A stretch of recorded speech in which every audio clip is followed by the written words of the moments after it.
जब हम आपके नेताओं से कहते हैं कि जोर से नारा लगाओ नाथूराम गोडसे मुर्दाबाद, तो क्यों संशय में आ जाते हैं, क्यों घबरा जाते हैं? आंबेडकर जी, अरे आंबेडकर जी को जीते जी 2 चुनाव हराना, आंबेडकर जी 370 नहीं चाहते थे, उस 370 की वकालत करना, आंबेडकर जी के जो 370 हटाया, आज वाल्मीकि समाज को अधिकार मिला है, आंबेडकर जी को 40-50 वर्षों के बाद भारत रत्न देना, अपने आप को जीते जी देना। सोनिया गांधी और राहुल गांधी का एक भाव मन का बता दो जो उन्होंने बाबूलाल चौरसिया के शामिल होने पर और उसके बरकरार रहने पर दिया। अब तुलना तो दोनों एक चीज की होगी ना। एक वाक्य राहुल गांधी का बता दो या सोनिया गांधी का बता दो जिसमें उन्होंने कहा हो। दोस्तों नमस्कार, आप सभी का स्वागत है और आप देख रहे हैं एस के डिबेट। दोस्तों राहुल गांधी ने एक बार फिर मोदी सरकार पर जमकर निशाना साधा है। इस बार उन्होंने न्यूयॉर्क की धरती से बोला है कि बीजेपी की विचारधारा नाथूराम गोडसे की विचारधारा है और कांग्रेस पार्टी की विचारधारा गांधी की विचारधारा है। दोस्तों आज की डिबेट वीडियो इसी मुद्दे पर होने वाली है। बीजेपी की तरफ से शहजाद पूनावाला है और कांग्रेस पार्टी की तरफ से सुप्रिया श्रीनेत है। दोस्तों वीडियो को शानदार होने वाली है, आपसे अनुरोध है वीडियो को अंत तक जरूर देखें। वीडियो पसंद आए तो लाइक करें, शेयर करें, कमेंट करें और मेरे चैनल को सब्सक्राइब करें। चलो दोस्तों ओरिजिनल वीडियो स्टार्ट करते हैं। चलिए शुरू करते हैं। ये सरकार फ्रंट फुट पर अपने कामकाज को लेकर बैटिंग कर रही है। हर मंत्री अलग अलग जगहों पर देश भर में जाके प्रेस कॉन्फ्रेंस कर रहे हैं। डीबीटी से लेकर जो जो इन्होंने काम किए हैं, हर घर जल से लेकर जितनी योजनाएं हैं उन सबका प्रचार कर रहे हैं। उसको कैसे काउंटर करेंगे और एक अलग जंग हम देखेंगे, हमें पता है क्योंकि 5 गारंटीज आपके लिए कर्नाटक में बहुत अच्छा साबित हुआ। इधर लाभार्थियों का मुद्दा है, तो ये जो जंग होगी किस तरह की स्ट्रैटेजी के साथ आगे होगी?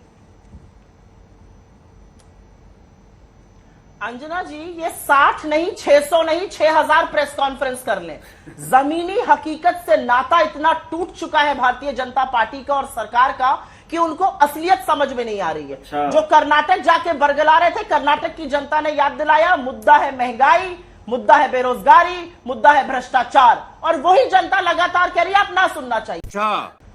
अंजना जी, मुझे समझ में नहीं आ रहा है मैं हंसूं या रोऊं, और इसलिए समझ में नहीं आ रहा है भारतीय जनता पार्टी के नेता, भारतीय जनता पार्टी के अधिकृत प्रवक्ता, इनके सांसद तमाम शो पर आकर गांधी को अपशब्द कहते हैं।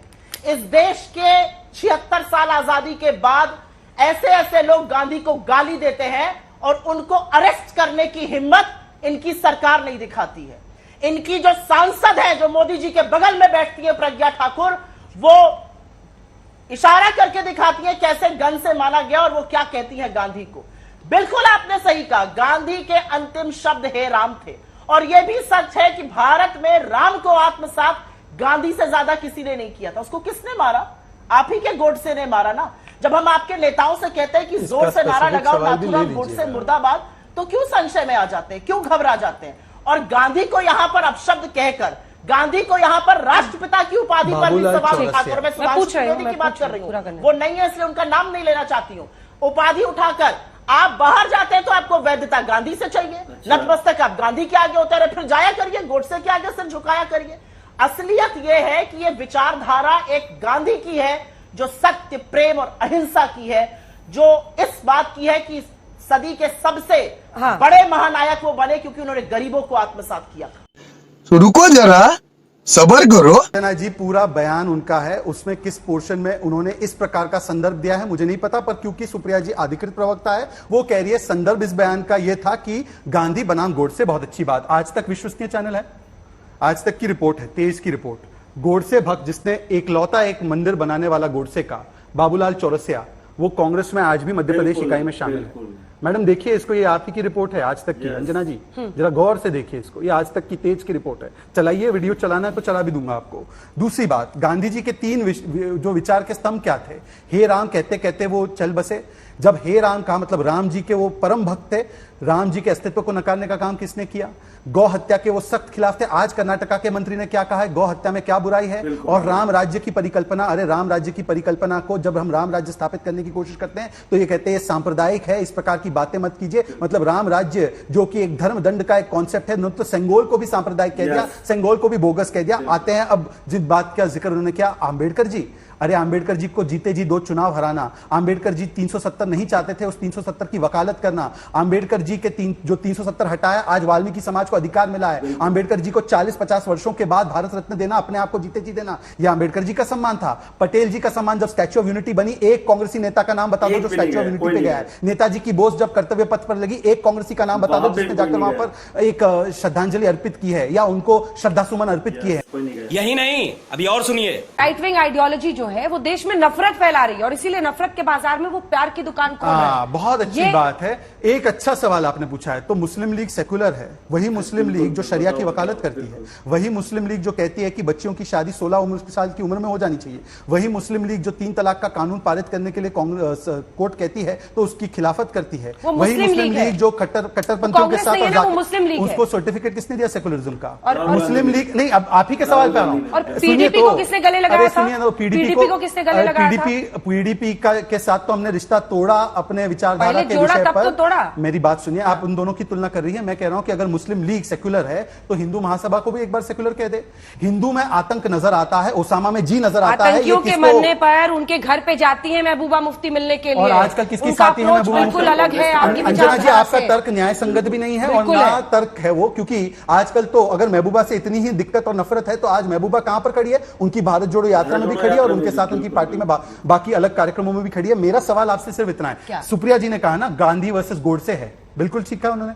ये गोडसे भक्त है। आप अपने रिसर्च से पूछवा लीजिए ना कि ये गोडसे भक्त बाबूलाल चौरसिया इनकी पार्टी में क्यों है। चलिए बाकी सारी चीजें मान लेते हैं। सुप्रिया जी, हुए राहुल गांधी जब बाबूलाल चौरसिया को शामिल किया गया, लोग मर जाते हैं। कमलनाथ की तस्वीर मैंने वेरीफाई कर ली। सुप्रिया जी, मध्यप्रदेश, ये मध्य प्रदेश की कमलनाथ ने जब बाबुल चौरसिया को, मैं पूछ रही हूँ, ये उस समय आहत नहीं हुए क्या? क्योंकि ये गांधी वर्सेस गोडसे की विचारधारा है, तो गोडसे के पुजारी को कैसे शामिल कर लिया, गले लगा लिया? मैं आहत हूं, मैं इसमें कोई दो टूक बात नहीं करूंगी। मैं बिल्कुल आहत हूं। अच्छा। अगर किसी ने कभी भी गोडसे का समर्थन किया, मैं बिल्कुल भी उसमें उसको कब निकालेंगे पार्टी से? मेरी पार्टी में उसको शामिल कर लिया गया। पार्टी लेकिन से क्या कब निकालेंगे? पुष्टि से कह सकते हैं वो 2 वर्षों से आपकी पार्टी में है। नहीं होना चाहिए। अरे सोनिया जी को भी पता है वो 2 वर्षों से पार्टी में, क्यों नहीं निकाला आपने? अब यहाँ पर आकर आप लेक्चर दीजिएगा।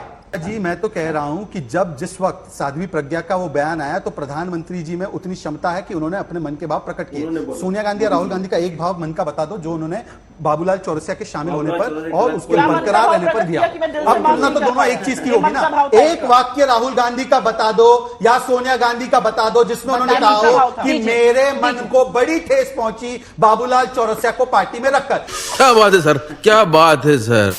देखा दोस्तों, सुप्रिया श्रीनेत ने मोदी सरकार पर यह आरोप लगाया कि बीजेपी के तमाम नेता, तमाम मंत्री, तमाम शो पर आकर गांधी जी को गाली देते हैं, लेकिन मोदी सरकार की हिम्मत ये नहीं होती कि उनको गिरफ्तार किया जा सके। और वो ये बोल रही है कि इनकी एक सांसद है प्रज्ञा ठाकुर, उन्होंने ये बताया था कि गोडसे ने गांधी जी को कैसे मारा था, लेकिन मोदी सरकार ने उसके खिलाफ कोई एक्शन नहीं लिया। वहीं शहजाद पूनावाला ने बताया कि नाथूराम गोडसे का इकलौता मंदिर बनाने वाला बाबूलाल चौरसिया इनकी पार्टी में आज भी शामिल है, इन्होंने उसके खिलाफ कोई एक्शन नहीं लिया।